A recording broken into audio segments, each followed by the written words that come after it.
Stock మార్కెట్లో invest చేసి మీ డబ్బులు డబుల్ చేసుకోవాలనుకుంటున్నారా? సుందరరామిరెడ్డి గారి లైవ్ సెమినార్ కి అటెండ్ అవ్వండి. నమస్తే రమగారు. నమస్తే జయ. రమగారు, దేవీ నవరాత్రులు మొదలైనాయి. ఒక్కొక్క రోజు ఒక్కొక్క అలంకరణ ఉంటుంది కదా అమ్మవారిది. మనం ఒక్కొక్క అలంకరణ గురించి ప్రత్యేకించి ఆ రోజు అలంకరణ, ఎలాంటి నైవేద్యాలు, పూజా విధానం మాట్లాడుకుందామండి. దానికి సంబంధించిన పురాణ ఇతిహాసం ఏదన్నా ఉన్నా కూడా మాట్లాడుకుందాం. సో మొదటి రోజులోకి వెళ్దాం. శరణ్ నవరాత్రులు అంటే 9 రాత్రుల పాటు అమ్మవారిని పూజించడం. అవునండి. ఇదేంటంటే ప్రాంతాలు, దేవాలయాల వారీగా చిన్న చిన్న మార్పులు ఉంటాయి. అమ్మవారికి మనం సాధారణంగా ఏం చెప్తాం, దశ మహావిద్యలు అమ్మవారివి, నవదుర్గా స్వరూపాలు అమ్మవారివి. అవి కాకుండా ఆమె ఎన్నో స్వరూపాలలో మనకి కనపడుతుంది. ఇప్పుడు అమ్మవారి యొక్క అంటే ఆదిశక్తి నుంచి 3 త్రిమాతలు వచ్చారని, మహాకాళి, మహాలక్ష్మి, మహాసరస్వతి స్వరూపాలు బయలువెళ్ళాయని, వీళ్ళు ముగ్గురు కూడా రకరకాల అవసరాన్ని బట్టి, ఆ సమయంలో వచ్చినటువంటి విపత్కర పరిస్థితులను బట్టి దుష్ట శిక్షణ, శిష్టరక్షణ కోసం రకరకాల స్వరూపాలు తీసుకున్నారు. అమ్మవారే స్వయంగా ఆదిశక్తే కాళికాదేవిగా స్వరూపం, తర్వాత చాముండిగా, చండికగా, అట్లా రకరకాల స్వరూపాలు తీసుకున్నారు. ఆయా స్వరూపాలకు సంబంధించిన రకరకాల రూపాలని, మళ్ళీ కాశీలో విశాలాక్షిగా ఉంది, తర్వాత ఏమో కాశీలోనే అన్నపూర్ణేశ్వరిగా ఉంది, కంచిలో కామాక్షి, మధురలో మీనాక్షి, పెదవాడలో కనకదుర్గమ్మ, ఇట్లా వేరు వేరు స్వరూపాలతో. అవి కాకుండా మనకి అష్టాదశ శక్తి పీఠాలలో 18 స్వరూపాలతోటి అమ్మవారు ఉంది. అది కాకుండా 54 శక్తి పీఠాలు ఉన్నాయంటారు, చిన్న చిన్న రకరకాల పీఠాలు. ఈ పీఠాలన్నిట్లలో కూడా వేరు వేరు రూపాలతోటి అమ్మవారి యొక్క సాన్నిధ్యం మనకు కనపడుతూ ఉంటుంది. దేవాలయాల ఆగమ విధానాన్ని బట్టి అక్కడ ఆ పద్ధతిలో పాటిస్తూ ఉంటారు. ఇప్పుడు మనం శ్రీశైలంలో అమ్మవారి పూజలు కనుక తీసుకుంటే, శ్రీశైలం అంటే మనకి ఒకటేమో అక్కడ 2 శక్తి క్షేత్రాలు, 2 క్షేత్రాలు. అమ్మవారేమో అష్టాదశ శక్తి పీఠాల్లో ఒకరైన భ్రమరాంబికాదేవి, అయ్యవారేమో మల్లికార్జునుడు. ఈ దీంట్లో మన జ్యోతిర్లింగాల్లో ఒకడైన మల్లికార్జున స్వామి, ఇద్దరు ఉన్నారు. అక్కడ అమ్మవారికి విశేషమైన సేవాకాలం జరుపుతారు. నవదుర్గా పూజా విధానంలో చేస్తారు. అమ్మవారికి 9 దుర్గల రూపంలో రోజుకొక దుర్గా స్వరూపాన్ని వెలయిస్తారు. దుర్గలు 9 మంది వరుసగా ఉన్నారు. శైలపుత్రి, బ్రహ్మచారిణి, అట్లా వరుసగా చంద్రఘంట, కూష్మాండ లైన్గా ఉన్నాయి.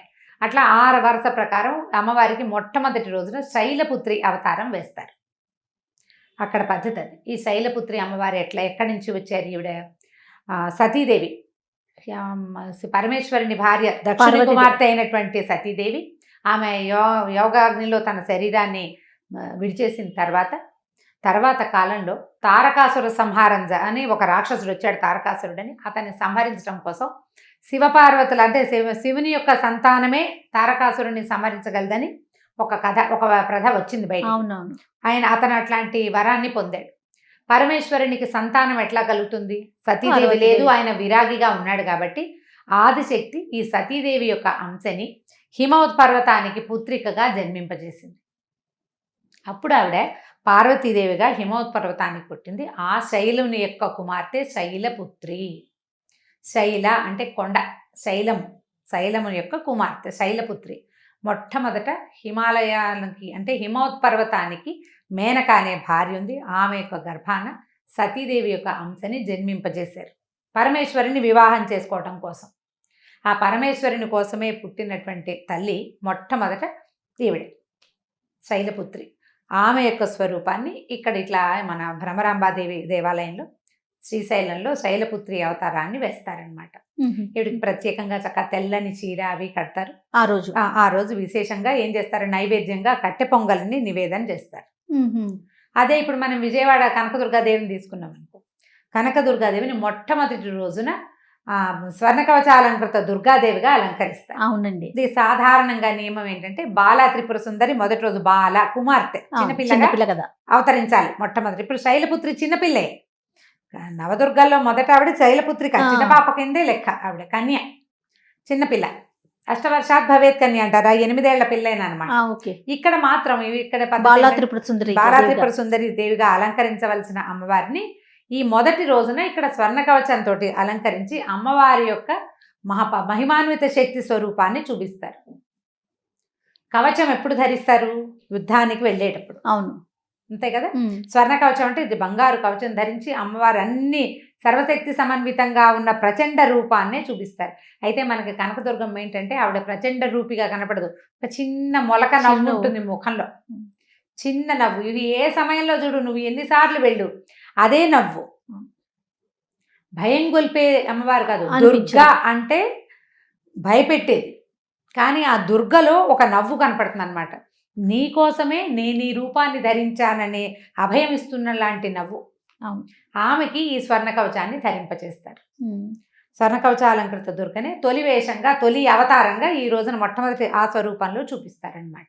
సాధారణంగా అందరూ పూజలు చేసుకునే మామూలు ప్రజలంతా కూడా మొదటి రోజు బాలా త్రిపుర సుందరిని, త్రిపుర సుందరి కాదు, బాలా త్రిపుర చిన్న పాప అనమాట. ఈ మొదటి రోజున బాలికలని అర్చించడం మన సాంప్రదాయం. బాలిక అంటే 2 నుంచి 9 సంవత్సరాల లోపల కన్యలని, ఎవరినైనా ఒక పిల్లని లేదా 9 మంది కన్యల్ని అయినా అర్చించవచ్చు. మొదటి రోజు ఒక కన్యకి బొట్టు, కాటిక, పసుపు అన్ని పెట్టి ఆమెని అమ్మవారి స్వరూపంగా భావించి బాలా స్వరూపంగా అమ్మవారిని భావించటం, ఆమెకి భోజనం పెట్టి తర్వాత వస్త్రాధికాలు ఇవ్వడం మన సాంప్రదాయం. పద్ధతి ప్రకారం అట్లా చేసుకోగలిగితే. అయితే మనకి విజయవాడలో స్వర్ణ కవచాలంకృత దుర్గని వేస్తారు కదా, అమ్మవారికి కూడా ఈ పూట ఈ కట్టె పొంగలి అవి నివేదన చేస్తారు. ఇక్కడ కూడా అదే పందెం ఉంది. మనం ఇళ్లల్లో చేసుకునే వాళ్ళైతే కనుక మొదటి రోజున కొద్దిగా పులగము, కట్టె పొంగలి, పాయసము ఇట్లా ఏదైనా సరే ఒక పదార్థాన్ని చేసుకుని అన్నంతో నివేదన చేసుకోవాలి. బాలికకి 2 ఏళ్ల లోపల పసిబిడ్డకి కాదు, ఆ బాల మనకి ఎట్లా ఉండాలంటే ఒక ముద్ద అన్నం పెడితే అది తీసి నోట్లో పెట్టుకునేంత పిల్ల కావాలి మనకి. అన్నం తీసిన కింద పెట్టిన అన్నాన్ని నోట్లో పెట్టుకుంటే మనకి ఫలితం బాగుంటుంది అనిపిస్తుంది. పిల్ల అన్నం తిందనుకోండి, మనం ఏదో ఒక పాపకి తెచ్చి పూజ చేసాము, పాదాలకు పసుపు రాసాం, చక్కగా పాలన పెట్టాం, బొట్టు పెట్టాం, బుగ్గనో చుక్క పెట్టాం, చిన్న చిటి పిల్లకుంటే దానికి జల్లో 2 పువ్వులు పెట్టాం, సరదాగా బాగుంది, చక్కగా పూజ చేసుకుని మనకు సంతోషంగా ఉంటుంది. ఒక ముద్ద కూడా అన్నం పెట్టలేకపోతాం, మనకు సంతోషం తీరదు, మనసు తీరదు. అన్నం తినే రకం వయసు ఉన్న పిల్లని పెట్టుకోవాలి. మళ్ళీ ఈ ఏడాది పెరిగితే ఒక్కొక్క వయసు పాపకి ఒక్కొక్క పేరు కూడా ఉంటుంది. ఈ బాల దగ్గర నుంచి 9 ఏళ్ళ దాకా, 9 నిండిన పిల్లలు పనికిరారు. 9వ సంవత్సరం వస్తే ఇంకా ఆపేస్తారనమాట. ఆ వయసు వరకు పైగా ఇది చేసుకునేటప్పుడు, ఈ బాల పూజ చేసేటప్పుడు కుల నియమం లేదు. బ్రాహ్మణ కన్య కావాలని, ఇంకో కన్య కావాలని నియమం లేదు. ఈవెన్ బ్రాహ్మణులకు కూడా ఉండదు. ఎవరినైనా సరే, ఎవరికైనా సరే బాలకి నియమం లేదు. సువాసిని పూజకి మాత్రం కొంత నియమాలు ఉంటాయి, ఎవరి పద్ధతి ప్రకారం వాళ్ళు చేసుకోవచ్చు. సువాసిని పూజ అంటే విశేషంగా ఇట్లా పూజ చేయకపోయినా మన వాకిట్లోకి వచ్చిన ఏ ముత్తైదుకైనా సరే బొట్టు పెట్టి ఒక పండు ఫలం చేతిలో పెట్టండి. ఆమెని అమ్మవారిగా, లలితా పరమేశ్వరిగా భావించి నమస్కారం చేసుకోండి. వయసు నియమం కూడా లేదు. చిన్నవాళ్ళు పెద్దవాళ్ళు దండం పెట్టకూడదు, ఆ నియమం కూడా ఈ రోజుల్లో ఉండదు. చిన్న పిల్లలకైనా అమ్మవారిగా భావించి మనం నమస్కారం చేసుకోవచ్చు. ఎట్లా నోవుల్లో చేస్తాం కదా, అట్లా ఈ 9 రోజులు ఇలా చేయొచ్చు. మొదటి రోజున మాత్రం బాలా స్వరూపమే మొట్టమొదటి పూజ. అక్కడ శైలపుత్రి, ఇక్కడ స్వర్ణ కవచాలంకృత దుర్గని వేస్తారు. అయితే మనం మామూలుగా చూడు, ఈ కార్తీక మాసంలో కార్తీక పురాణం చెప్పుకుంటాం, అవునండి. మాఘ మాసంలో మాఘ పురాణం చెప్పుకుంటాం. తర్వాత మార్గశిరంలో ఏమో అప్పుడు కూడా మనం తిరుపావై లాంటివో భాగవత కథ చెప్పుకుంటాం. ఇప్పుడు మరి అమ్మవారి సాన్నిధ్యం ఉండే రోజులు కదా, అందుకని ఏం చేద్దామంటే మనం దేవి భాగవతం నుంచి రోజుకొక కథ చెప్పుకుందాం. తప్పకుండా అండి. అది ఈ అవతారంతో సంబంధమే ఉండక్కర్లేదు. భాగవత కథ, దేవి భాగవతంలో ఇచ్చే కథ. ఎవరి దగ్గరైనా దేవి భాగవతాలు ఉంటే చదువుకోవచ్చు ఈ 10 రోజులు. చాలా చోట్ల చండీ పారాయణం చేస్తారు, సప్తశతి పారాయణ చేస్తారు, రకరకాల లలితా శాస్త్రం చదువుకుంటారు. ఎవరి శక్తి అనుసారం వాళ్ళు. మనము ప్రేక్షకులకి అందించే కానుక ఏంటంటే ఈ దసరా 9 రోజులు రోజుకొక అమ్మవారి సాన్నిధ్యాన్ని తెలియజేసేటువంటి ఒక కథని చెప్తాం. తప్పకుండా రమ్మగారు. ఒకసారట సూత మహాముని ఆయన శిష్యులు అడిగారు. మనం ఇట్లా పురాణాలు అనగానే సూత మహాముని శిష్యులు వస్తారు అంతే. అమ్మవారి కథ భాగవతం అంటే ఏమిటి, దేవి భాగవతంలో ఒక ప్రత్యేకమైన విషయం ఉంది కదా, అది అసలు ఎవరు ఎవరికి ఎప్పుడు చెప్పారో అడిగారట. సూత మహాముని శిష్యులకు చెప్తున్నాడు. ఒకసారట అగస్త్య మహర్షి, లోపాముద్ర ఆయన భార్య, వీళ్ళిద్దరూ కలిసి కైలాసానికి వెళ్ళారు. వెళ్తే పార్వతీ పరమేశ్వరుడు లేరు, కానీ కుమారస్వామి ఉన్నాడు. వీళ్ళు వెళ్ళి ఆయన దగ్గర కూర్చున్నారు. స్కందుడు అంటే 6 ముఖాలు కలిగిన వాడు, షణ్ముఖుడు కదా. అవును. 6 ముఖాలతోటి మహాప్రీతిగా మాట్లాడతారట ఆయన, ఎంత బాగుంటుందో వినడానికి. అయితే ఈ అగస్త్య మహర్షి, లోపాముద్ర ఆయన దగ్గర కూర్చుని, ఆయన అమ్మకి సంబంధించిన విషయాలు ఏమైనా చెప్పు, ఏదైనా మహత్తరమైన కథలు నీ దగ్గర నుంచి వినాలనుకుంటున్నాం అని అడిగితే అప్పుడు ఆయన ఏం చెప్పాడంటే, అమ్మ, దేవి భాగవతం అత్యద్భుతమైన కథనం. భగవతిని గురించి చెప్పే కథలే భాగవతం అంటే. ఆహా. భగవతి కథే భాగవతం. దేవి భాగవతపు కథలు అమోఘమైన కథలు ఉన్నాయి. అమ్మవారి గొప్పతనాన్ని చెప్పుకునే కథలు అన్నీ కాదన్నాడు. ఎన్నో కథలు ఉన్నాయి అంటే మాకు ఒక కథ చెప్పమని అడిగారు. అడిగితే అప్పుడు ఆయన ఒక కథ చెప్పాడట. ఈ చెప్పిన కథ ఏంటంటే, పూర్వం వైవస్వత మను వంశానికి చెందిన శ్రాద్ధదేవుడు అని ఒక రాజుగారు ఉండేవాడు. ఆయన భార్య పేరు శ్రద్ధ. వీళ్ళకి చాలా కాలం సంతానం కలగలేదట. కలకపోతే బాగా వాళ్ళ గురువుగారిని అడిగితే ఆయన ఏమన్నారు, పుత్రకామేష్టి చేసుకోమన్నారు. ఆయన కుమారుడు కోసం మొదలుపెట్టాడు. మొదలుపెడితే ఈ శ్రద్ధాదేవికి కుమార్తె కావాలని ఉంది. అయితే పూజ ఈ హోమం చేసే ఋత్విక్కి చెప్పింది పుత్రికా మంత్రం చదవమని. ఆయన పుత్రికా మంత్రం చదివాడు. తీరా అగ్నిహోత్రం నుంచి ఒక కుమార్తె జన్మించింది ఇలా దేవి పేరుతోటి. ఈయన నిర్ఘాంతపోయాడు. ఇదేమిటి, నేను కొడుకు కావాలనుకుంటే కూతురు పుట్టింది అని. మళ్ళీ వశిష్ఠ మహర్షిని అడిగాడు. నాకు పుత్రుడు కావాలని కోరుకున్నాను, నన్ను పున్నామ నరక నుంచి రక్షిస్తాడని బాలిక జన్మించిందంటే అప్పుడు ఆయన, నీ భార్య ఇలా కోరింది కాబట్టి ఇట్లా జరిగింది, మంత్రం సవరిస్తాను, మళ్ళీ హోమం చేయమన్నాడు. మళ్ళా హోమం చేసేసరికల్లా ఈ ఇలాగా జన్మించిన బాలిక సుద్యుమ్నుడనే కుమారుడిగా మారిపోయింది. మగపిల్లవాడిగా మారింది. స్త్రీగా పుట్టి పురుషుడిగా మారింది. హోమం యజ్ఞం వల్ల మారింది. సుద్యుమ్నుడని పేరు పెట్టుకున్నారు. సరే, చాలా కాలం తల్లిదండ్రులతోటి ఉన్నాడు ఆయన. ఆయనకి వివాహం కూడా అయ్యింది. వివాహం అయిన తర్వాత ఒకనాడు సుద్యుమ్నుడు తన పరివారంతో కలిసి వేటకెళ్ళాడు. వేటకెళ్ళేసరికి ఆ వేటలో ఎక్కడికో చాలా దూరం వెళ్ళిపోయారు. సరే, బాగా దాహం వేస్తుందో నీరు ఎక్కడుందో వెతుకుతూ ఒక వనంలోకి ప్రవేశించారు. అది కుమారవనం దాని పేరు. ఒకప్పుడట పార్వతీ పరమేశ్వరులు వాళ్ళిద్దరూ ఏకాంతంగా సంచరించేవాళ్ళు. ఆ వనంలో ఎవ్వరూ లేకుండా ఉండేవాళ్ళు. ఎవ్వరూ లేకుండా భార్యాభర్తలే ఇద్దరే ఉన్నప్పుడు వాళ్ళు ఎలాగైనా ఉండుండొచ్చు. అయితే మహర్షులు కొంతమంది పరమేశ్వర దర్శన కాంక్షతోటి ఈ వనంలోకి ప్రవేశించారు. అది అయ్యవారు అమ్మవారు ఏకాంతంగా ఉండే వనం అని వాళ్ళకి తెలియలే. ఆయన అక్కడ ఉన్నాడని వచ్చేసారు. వాళ్ళు వచ్చేసరికల్లా పార్వతీదేవి పరమేశ్వరుని ఒళ్ళో ఉంది. ఆమె చాలా సిగ్గుపడింది, బాధపడిపోయింది. వీళ్ళు నేను ఏకాంతంగా ఉన్నప్పుడు చూశారని. ఈ వెంటనే తెలుసుకున్న మునులు పారిపోయారు, పరిగెత్తుకుంటూ వెళ్ళిపోయారు అక్కడి నుంచి. వెనక్కి వెళ్ళిపోయారు. కానీ ఆవిడ చాలా ఫీల్ అయ్యి హర్ట్ అయింది. పరమేశ్వరుడు ఆమెను సముదాయించి, నువ్వు బాధపడకు, ఇది మన ఏకాంత వనం కదా, ఈ వనంలోకి ఏ పురుషుడు ప్రవేశించినా స్త్రీగా మారిపోతాడని చెప్పారు. మారిపోతాడు, నువ్వు ఇంకా బాధపడద్దని ఆవిడని ఓదార్చారు. ఆ వనంలోకి ఈ సుద్యుమ్నుడు తన పరివారంతో సహా ప్రవేశించాడు. మొత్తం పరివారం అంతా స్త్రీలుగా మారిపోయారు. గుర్రాలు ఆడగుర్రాలుగా మారిపోయినాయి.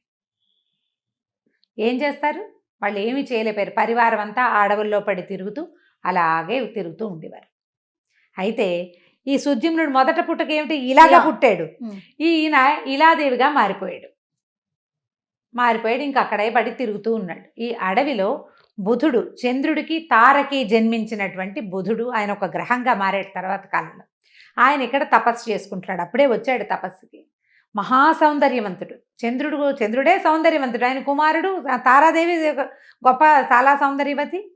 ఆయన యొక్క కుమారుడు ఈయన మరీ అందగాడు.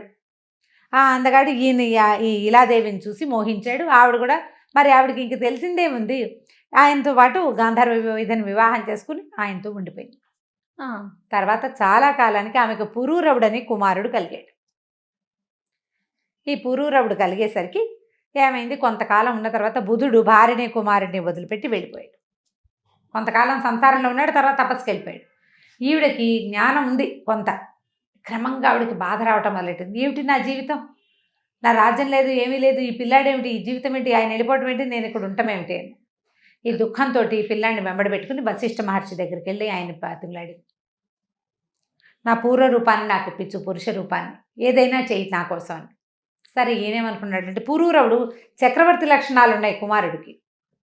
ఇప్పుడు ఇక్కడ ఈ అడవిలో పుట్టిన పిల్లాడికి చక్రవర్తి ఎట్లా అవుతాడు? తండ్రి రాజు అయితే కుమారుడు చక్రవర్తి అవుతాడు. ఇప్పుడు తండ్రి ఏమో బుధుడు వెళ్ళిపోయాడు ఆకాశంలోకి, ఇక్కడ ఈ తల్లి ఉండిపోయింది. అందుకని ఏం చేశాడు ఈయన, పరమేశ్వరుడిని ప్రార్థించాడు. ప్రార్థిస్తే సరే పరమేశ్వరుడు ప్రత్యక్షమయ్యి ఏమన్నాడు, 1 నెల పురుషుడిగా 1 నెల స్త్రీగా ఉండే అవకాశం ఇస్తాను, పార్వతీదేవి శాపం ఆమె చాలా నొచ్చుకుంది. ఆ పరిస్థితుల్లో నేను దాన్ని మరల్చలేను, కొంత మటుకు ఇస్తా అవకాశం, ఎందుకంటే నువ్వు అడిగావు కాబట్టి. బ్రహ్మమానస పుత్రుడు వశిష్ఠుడు, అందుకని నువ్వు అడిగావు కాబట్టి ఇది ఇస్తానన్నాడు. అనేసరికల్లా సరే ఒప్పుకున్నాడు. ఇలాదేవి ఒప్పుకుంది దానికి. పిల్లాన్ని తీసుకుని తన రాజ్యానికి వెళ్ళిపోయింది. ఒక నెల రాజుగా, ఒక నెల ఇలాగా ఉండటం మొదలుపెట్టారు. కానీ కొద్ది నెలలు గడిచేసరికి విరక్తి పుట్టిపోయింది ఆయనకి, ఆ సుద్యుమ్నుడికి విరక్తి పుట్టి మళ్ళీ వశిష్ఠుని పట్టుకున్నాడు. ఈ 2 జీవితాలు నేను మోయలేకపోతున్నాను, ఇంకేదైనా మార్గాన్ని సూచించమంటే అప్పుడు ఆయన పరమేశ్వరుని ప్రార్థిస్తే దేవి భాగవతాన్ని వినిపించు. దేవి భాగవత పారాయణ చేసిన అతను దగ్గరను విన్నా కూడా ఇది పోతుంది, ఇతనికి పూర్తిగా పురుష రూపం వస్తుందని అమ్మవారు ఆజ్ఞిస్తే అప్పుడు ఈ సుద్యుమ్నుడనే మహారాజు వశిష్ఠ మహర్షి ద్వారా మొత్తం దేవి భాగవతాన్ని, దేవి సాన్నిధ్యం మొత్తాన్ని విన్నాడు. ఆ కథలన్నీ కూడా విని నవావరణంతో చాలా అత్యద్భుతంగా దేవి పూజ చేసి ఎందరో ఋత్విజుల్ని రావించి పెద్ద దేవీ యజ్ఞం, చండీయాగాన్ని నిర్వహించి మహాద్భుతంగా దానాదులు నిర్వహించి అంత చేస్తే అప్పటికి ఆయనకి అమ్మవారి అనుగ్రహం వల్ల, పరమేశ్వరుడు కూడా పూర్తిగా అనుగ్రహించలేకపోయాడు, కానీ దేవి భాగవత శ్రవణం వల్ల దానికి సంబంధించిన యజ్ఞయాగాదులు, హోమము, తర్పణము, దానము చేయడం వల్ల అతనికి పూర్తిగా పురుష రూపం సంప్రాప్తించింది. తర్వాత ఈ నెల నెల ఆడామగగా మారేది ప్రక్రియ పోయి అతను పూర్తిగా పురుషుడయ్యాక ఆయనకి ఇంకా 3-4 సంతానం కలిగారు. పురూరవుని చక్రవర్తిని చేసి ఆయన దీనికి వెళ్ళిపోయాడు అనమాట. మరి ఇప్పుడు పురూరవుడికి తల్లి అంటే ఎవరు రమ్మగారు? ఆయనే తల్లి అయినా తండ్రి అయినా ఇంకా ఆయనే, అంతే కదా, అంతే, అదే కథ. ఆ తర్వాత ఇట్లా జరిగిందనమాట. దేవి భాగవతం అంత అత్యద్భుతమైనదని కుమారస్వామి మనకి అగస్త్యుడికి చెప్పాడని సూత మహాముని శిష్యులకు చెప్పారు. బాబా చెప్పేసరికి అగస్త్యుడికి చాలా సంతోషం, ఇంకా ఏమైనా చెప్పమని అడిగారు. ఇంకా అద్భుతమైన కథ ఇంకొకటి చెప్పారు. ఈ కథ మొదటి రోజు వింటున్నాం కదా, అత్యద్భుతమైన 2వ కథ కుమారస్వామి అగస్త్య మహర్షికి ఏం చెప్పారు రేపు విందాం మనం. తప్పకుండా అండి, తప్పకుండా. నమస్తే రమ్మగారు. నమస్తే జై.